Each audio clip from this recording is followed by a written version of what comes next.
In our branching tutorial, I had mentioned that we were also going to cover mathematical operators. I just split that out into its own video just to keep things a little more organized. So today we're just going to take a look at some of the most basic math operators that Unreal has and how we could use them.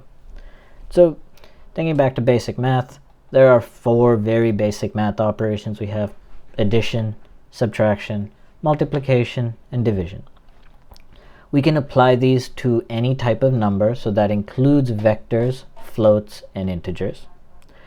To add one of these, all we do is right-click to open the palette, and then we can use their symbol to add them. So you can see under Utilities, Operators, Add. There's a lot of other things that pop up when we hit these buttons. However, if you were to drag out from a variable and hit plus, you can see it is context sensitive, so it doesn't show us all that extra stuff.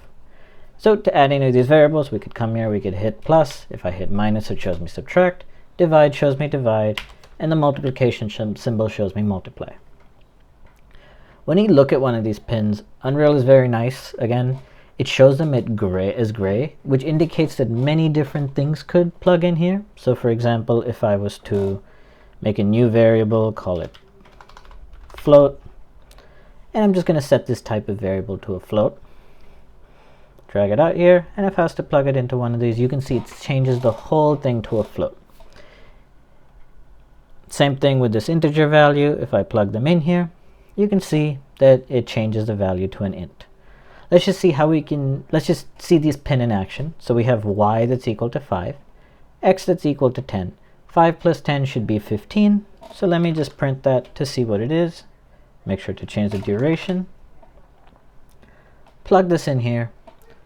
Compile it, so when I run this, it should show us 15.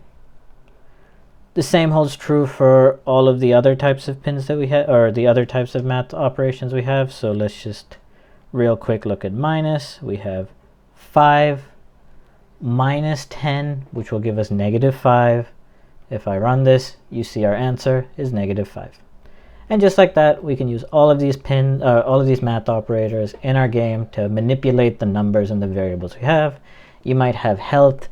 Every time the player takes damage, they might lose 10 health. So we would do health minus 10, and then just set it to the health variable again. Thank you for watching.